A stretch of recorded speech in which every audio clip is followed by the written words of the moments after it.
There's a newsstand over there! Wanna grab a copy of the Steambird? We know our Fontanian friends love a little drama. There's no way they let their readers down. Isn't that Charlotte? And standing next to her, surely that can't be Kinich? How about... Lost treasure resurfaces at last. Behold the beauty of the Remurian teacup.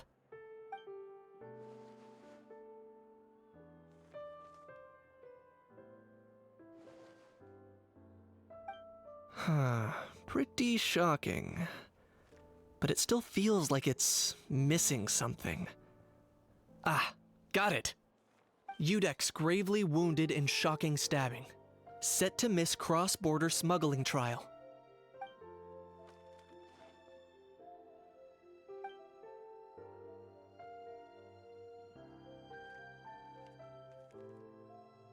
Huh? What? Did Paimon hear that right? Neuvillette was stabbed and gravely wounded? No, surely that can't be right. Can it?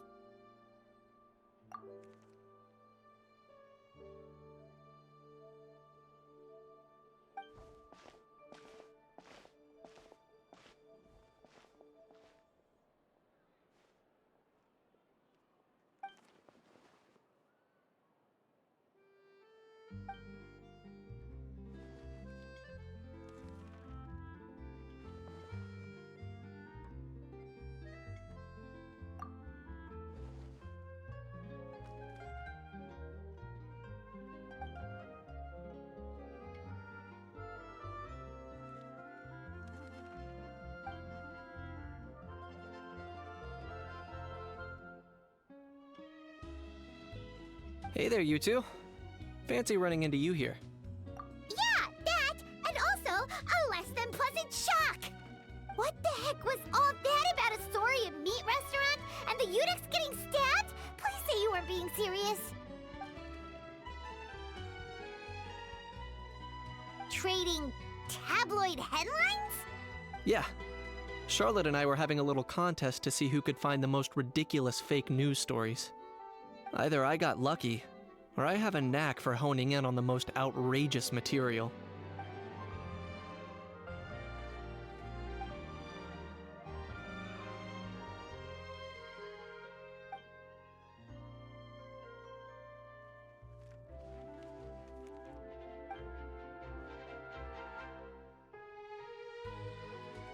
If I had to quantify it, I'd say about 1% of what they write is the truth. Huh? Him? Lenient? Oh, you gotta be kidding! Ah! Don't get me wrong. I'm not trying to give credit to these so-called news stories for occasionally including a grain of truth. All I'm saying is, even the wildest leaps of the human imagination are always rooted in reality. You mean all those fake headlines you mentioned actually do have some basis in fact? Sure they do. For instance, there was in fact a smuggling trial recently. Considering the amount of speculation surrounding the smuggled goods, it's no wonder there are rumors about restaurants serving saurian meat or teacups being unearthed from ancient ruins. But in reality, the goods in question were simply a few ancient relics dug up from ruins in Natlan. Rest assured, no saurians were harmed in the process.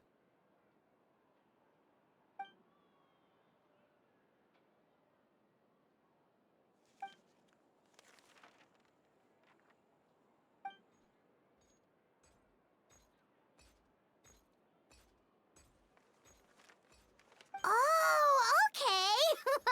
Paimon was so busy freaking out about those headlines that she totally forgot to ask why you're here in Fontaine, Kinich.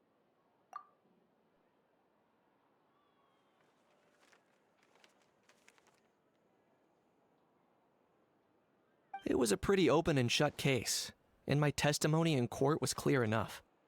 But I'm guessing, Mademoiselle Charlotte, that you're less interested in the case than you are in trying to uncover some news stories about Natlan.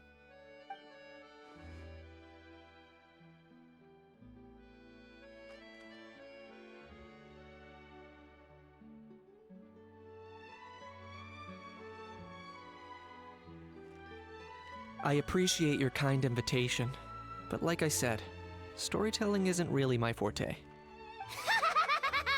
Kaniche the speechless! Kaniche the tongue-tied! Huh? If you're dead set on doing an interview, why not talk to the Traveler instead?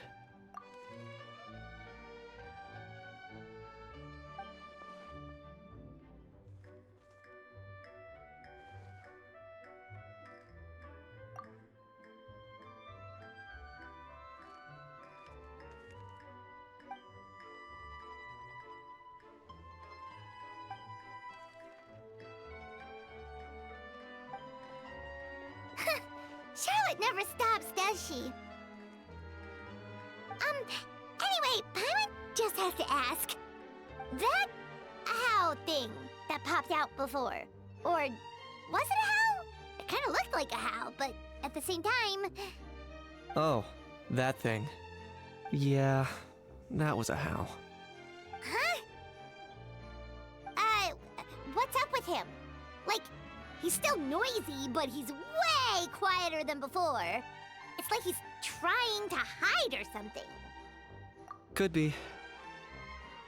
Not acclimatizing? Aw, poor Almighty Dragon Lord is not feeling well. Too bad he can't come out to argue back. What do you mean? There's nothing physically wrong with him. It actually has to do with a strange law we learned about after arriving in Fontaine. Apparently, it's forbidden to release flying objects within Fontaine city limits during the first 3 days of each month. Paimon sure does! Paimon's been down this road before. There's an easy solution. As long as Kaniche holds onto a house tail, he'll be considered an Almighty Dragon Lord balloon, not a flying Almighty Dragon Lord. Not gonna lie, I was considering that. But Ahau wasn't too thrilled with the idea of huffing and puffing away in the form of a mini helium balloon. That said, it's pretty annoying how he keeps randomly popping up all of a sudden. Anyway, this morning I saw a notice outside the Palais Mermonia about an event that's set to take place outside the city soon. Something to do with filmmaking. I hear that's all the rage here. I was planning to stay here and do some exploring for a few extra days anyway, so I think I'll go check it out. It'll be a good chance to let that noisy helium balloon out. He might even learn a thing or two. If you're free, why don't you come along? I know where it is, so let me lead the way.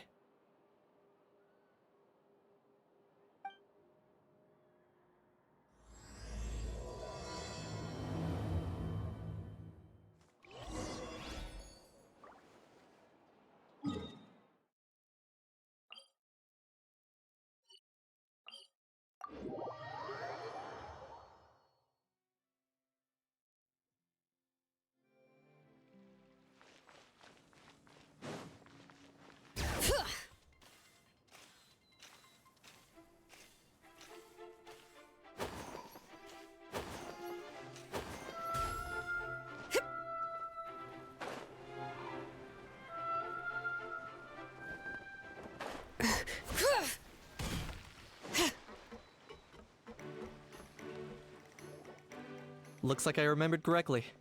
Here we are. Wow, this is awesome! Hard to believe it was just an empty beach before. Yeah, it was still completely deserted only a few days ago when I passed by on my way to testify at the Opera House. There must be some efficient workers in Fontaine. Quite impressive. A few days? One night was all it took. Rap-a-tap-tap, ta-da! But is this all it takes to blow people away? Oh, no, no, no. Given my past experience, I can't let myself get carried away.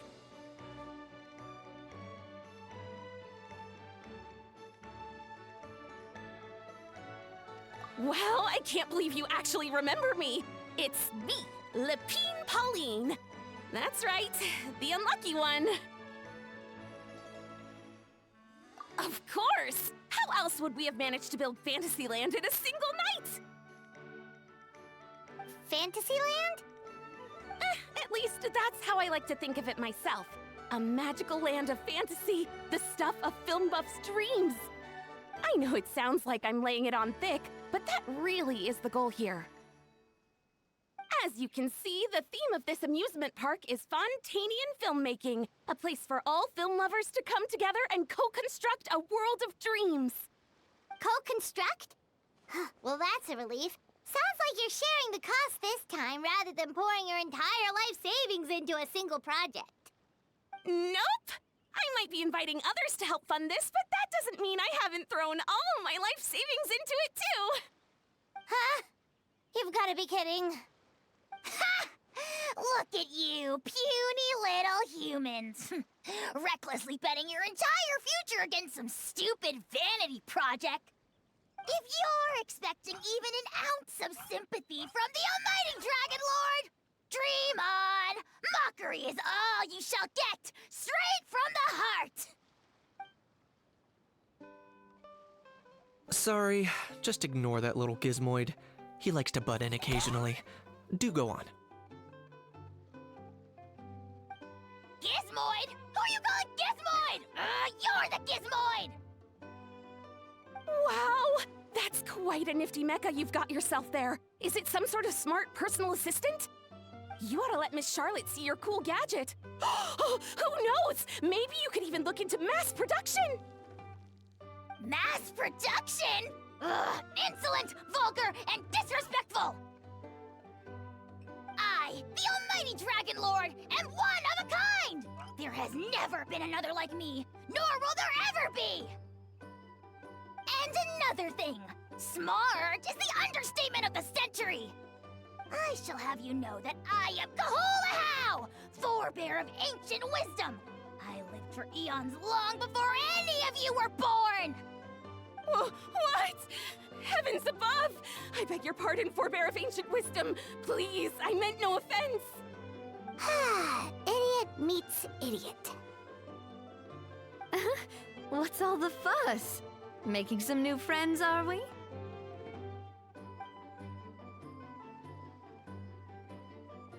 Miss Navia! Allow me to introduce the star behind all the work that's gone into this venue. Miss Navia, president of Fontaine Spina di Rosula. Hello, everyone. Partner, Paimon, how have you been lately? Hello there. I'm Kanich. What about me? What about me? My useless servant can't even give me a proper introduction. You think someone yelling their name out in the middle of a public street really needs an introduction? He's not wrong. I caught yours just now, in fact. So, you must be the almighty Dragon Lord, Mr. Ahau. It's a pleasure to meet you.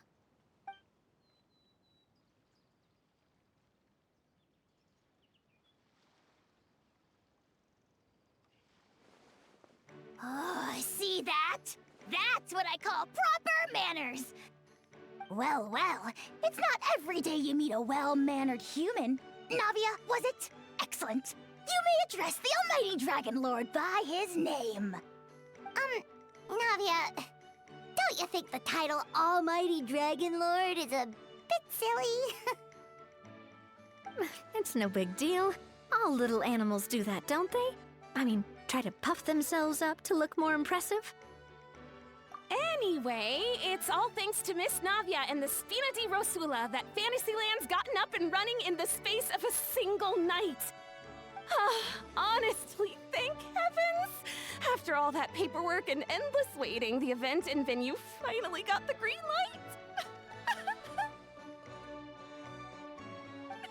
I couldn't wait a moment longer.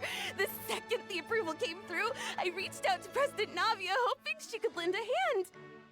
After all, who else but the Spina di Rosula would indulge such impulsive demands?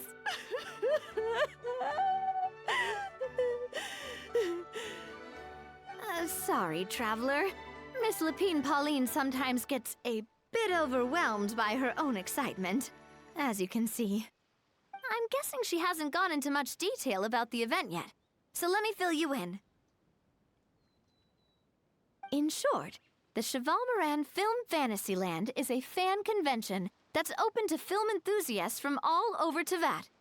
Miss Lapine Pauline is hosting this event, and also providing technical support. Huh? Cheval Moran?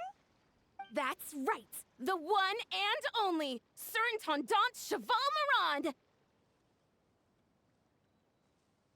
After much persistence and many solicitations, I finally obtained Lady Farina's permission to use the image of her close friend.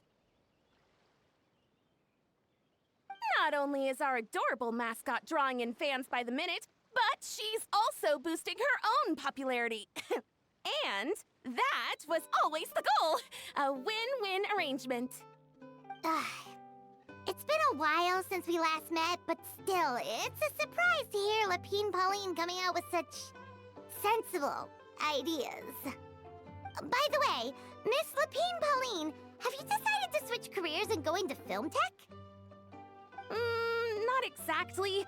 By chance, one of the prototype lenses I developed caught a photographer's eye, and it's now being used for the latest cinematic productions. Thanks to this unexpected opportunity, I've had the chance to invent various film-related equipment and props. That's right. So don't underestimate Miss Lapine Pauline, our resident engineer. She's the technical powerhouse at the core of this entire event. As for the Spina di Rosula, we're mainly here to take care of planning, operations, and management. For anyone feeling inspired to set up a booth, Miss Lapine Pauline and I will provide the necessary technical and operational support once their application has been approved. By the way, traveler, are you at all interested in taking part? It would be a chance for you to earn some extra income. Plus, with your skills, I'm sure you could bring something special to the table.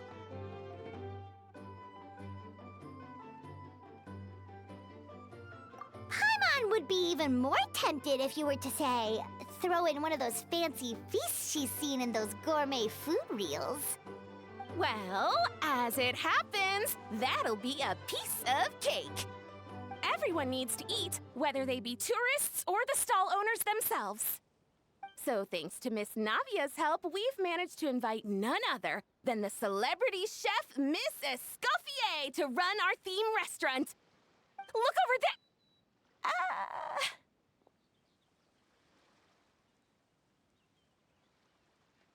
You! Yes, you! For the last time, the ingredients have to be in the right ratio! Get it right next time, or you might as well just lie down on the chopping board yourself. She seems a bit busy right now. Well, I'm sold. I think I'll make a How go be her assistant. You little... What's your game here? Demoiselle, sorry to bother you, but there's an issue over here that requires your personal attention. Apologies. Looks like it's back to work with me. Please feel free to take a gander at what we've got. Anyway, if you're interested in taking part, come find me later.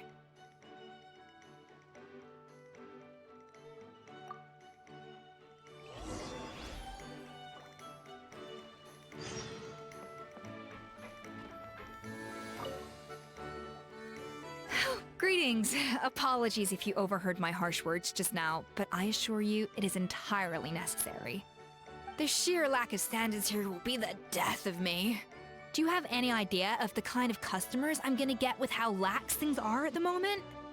The ones that leave their guns behind by accident, and then come back to collect them later bringing ammunition with them. Yeah, that's the kind of customer you wouldn't forget in a hurry. Oh. Wait, has that happened before? No, it's just the mention of guns reminded me. Someone did actually leave their gun nearby. Huh? Just before we started setting up, as we were cleaning up the site, someone stumbled upon a mysterious locked box. It didn't look like something from Fontaine, though. It had more of a Natlanese vibe. Oh? Do you think a foreign tourist might have left it behind? That's what I assumed at first. But the box was buried beneath a pile of wooden planks, rocks, and whatnot, so it seemed like someone deliberately hid it there. But I didn't see much point in speculating, so the best thing I could think of was to hand it over to the authorities. I trekked all the way over to the Palais Mermonia just to hand it in. Ugh, it was exhausting. What did the authorities make of it? Oh, they made a mountain out of a molehill, as usual. Before even addressing the question of what was actually inside the box, they had several heated discussions about whose responsibility it was to write the lost and found notice. Thankfully, the ever-reliable Officer Sedine stepped up and immediately called in the Marechaussee Phantom to crack the lock and check if there were any dangerous items inside. And, as it turned out, there was a gun. Wow, that's a dangerous item, all right. Mind if I ask what kind of gun it was? Oh yeah, Mr. Kanich, you're from Natlan, aren't you? Do you know a lot about guns? You could say it comes with the job. I have an interest in weaponry and the like. Ugh, such a spoiled brat. What, are the toys I gave you not good enough for you anymore? Yep, got sick of those long ago. You little... Don't dare you turn your nose up at my gifts! Why, Time for a timeout, old-timer. Sorry, where were we? Oh yeah, do you recall what the gun looked like? It's a bit hard to describe. If you ask me, it didn't even really look like a gun.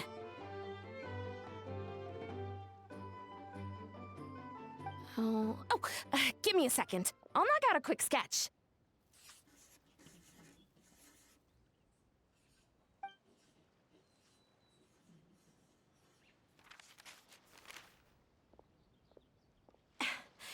Something like this. Whoa, it's so neat and precise!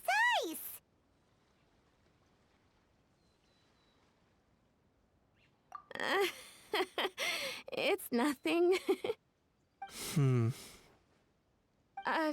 Sorry. Is something wrong with my drawing? I know it doesn't really look like a gun, but I assure you, this is exactly what it looked like. And it certainly could shoot as well, too. I confirmed that with the officer from the Marechaussee Phantom. No, quite the opposite. The features are very accurate, and it is definitely from Natlan. Please, don't mind me. I'm just taking a moment to admire it.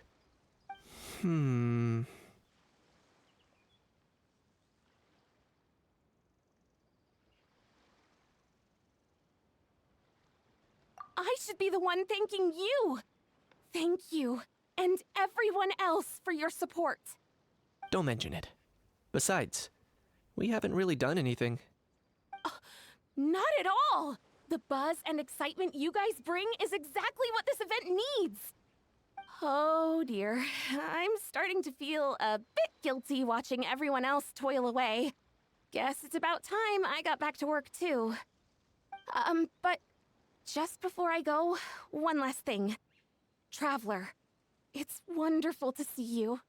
Here's to a successful collaboration.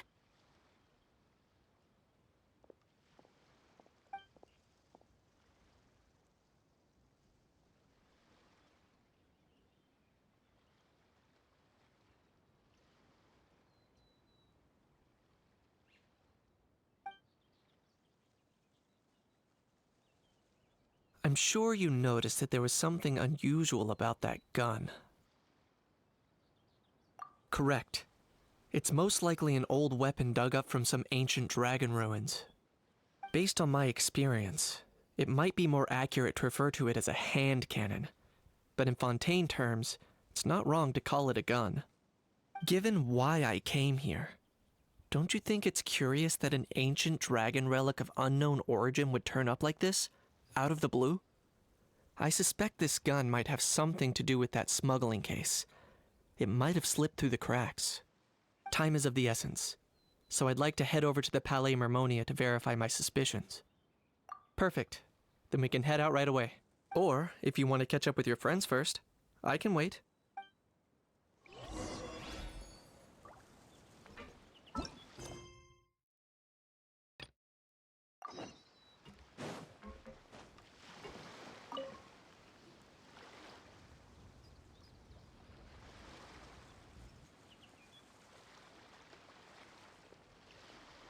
Traveler, it's you! Ready to join the Cheval Moran Film Fantasyland crew?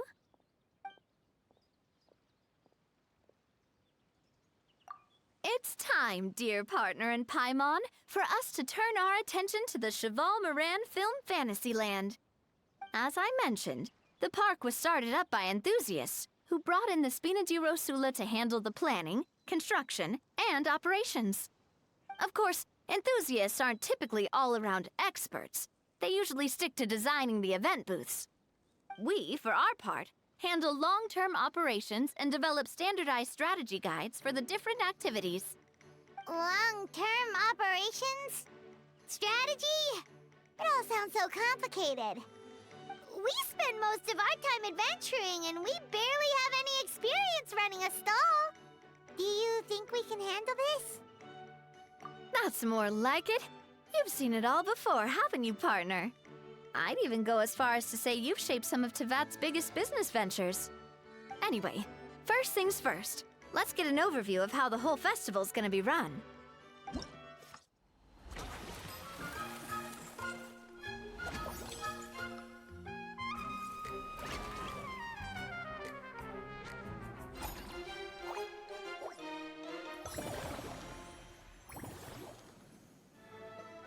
As you can see, our Fantasyland's a bit like a sugar-free macaron right now.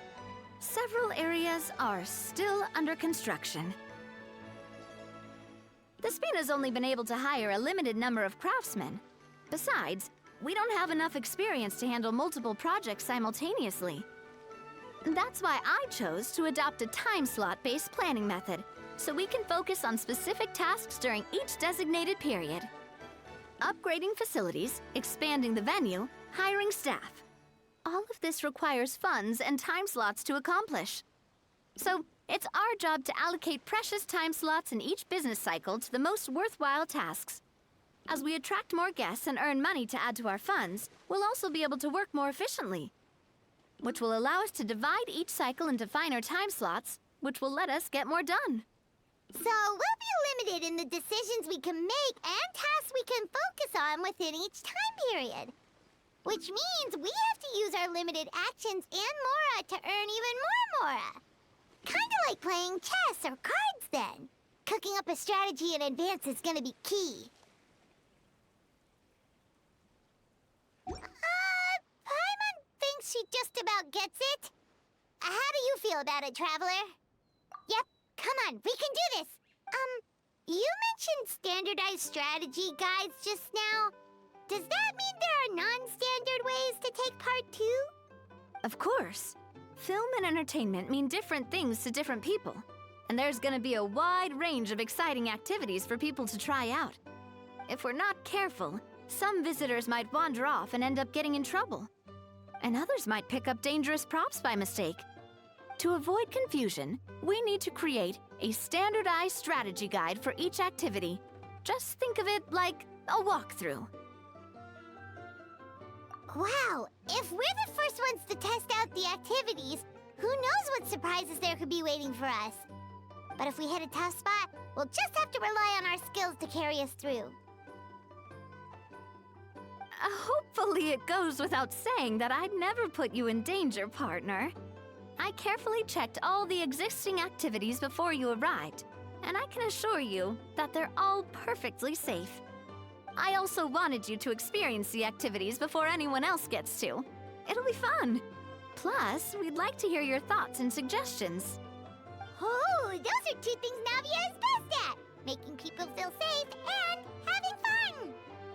Great! Well, I can't wait to hear what you think. Your input is super important to us. All right then, let's start with Eclectic Escapades and put our first guide together.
both of you seem even more excited than before.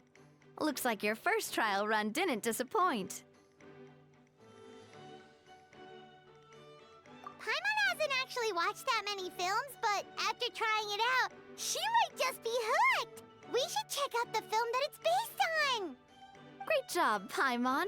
That's exactly what our enthusiast friends were hoping you'd say. They'd be beyond delighted to hear that visitors are curious about the films that inspired these attractions. Some have even been willing to contribute extra funds out of their own pockets. Where budgets have allowed, of course. Out of their own pockets? That's right. While the Spina di Rosula covers the cost of basic booth materials and rental fees, many fans have personally funded promotional materials and related merchandise. The cost of the booth itself isn't their main expense. Some of them have already started designing spin-off products inspired by film characters. Take our official mascot, Sir Intendant Chevalmoran, for instance.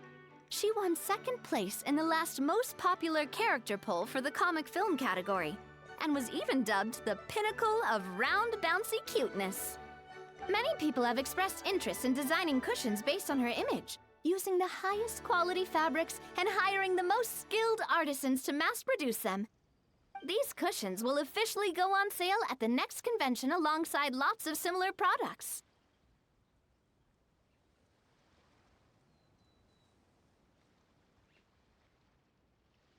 Don't worry. As Surintendant Chevalmoran's guardian and official image rights agent, Farina's already getting 60% of the sales revenue. After all, the fans are doing this voluntarily, not for profit, but to promote Surintendant Chevalmoran's adorable image.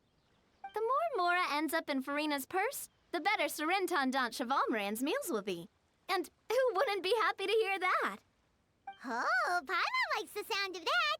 Everyone working hard for something they all love without worrying about profit! Still, we can't just ignore Mora completely. Whether it's fan creations or official commercial projects, some level of financial balance is still necessary. The same logic applies to the Chevalmoran Film Fantasyland taken as a whole.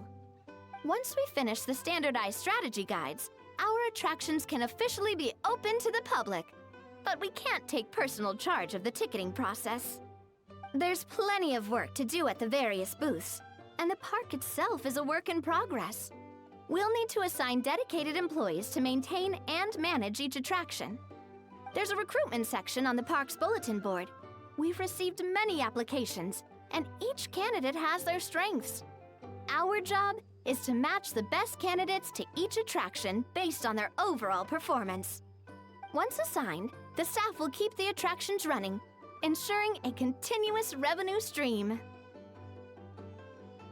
Wait, so we've suddenly gone from being playtesters to heads of human resources? That's definitely a first for us.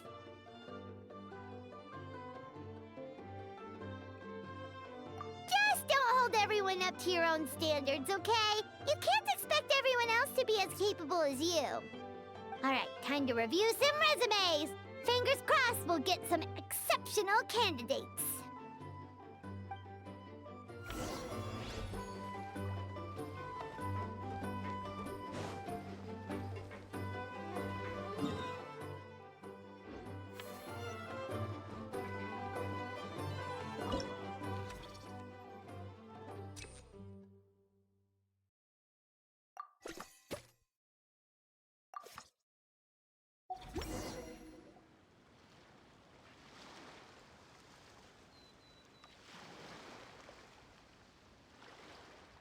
Looks like this particular employee is really getting into their role.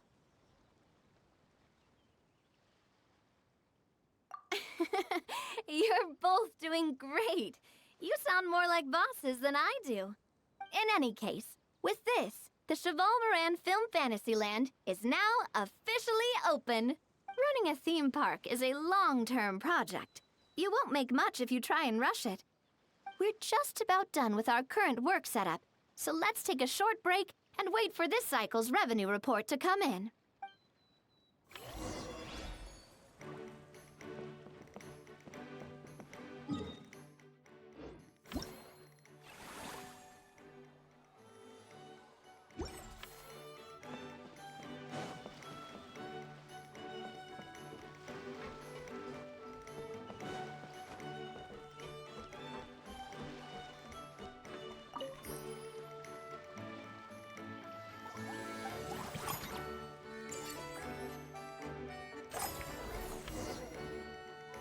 Well, the numbers might not look that impressive, but given that we're just getting the ball rolling, I'd say that wasn't a bad start. Building on this momentum, we must consider rolling out more unique business strategies during the next cycle. To draw in the crowds, I've invited one of Fontaine's very own celebrity chefs, my good friend Escoffier. She'll be performing right here in the amusement park's restaurant. On that note, let's go catch up with her. So, is the restaurant part of our business strategy too? There are so many layers to this operation.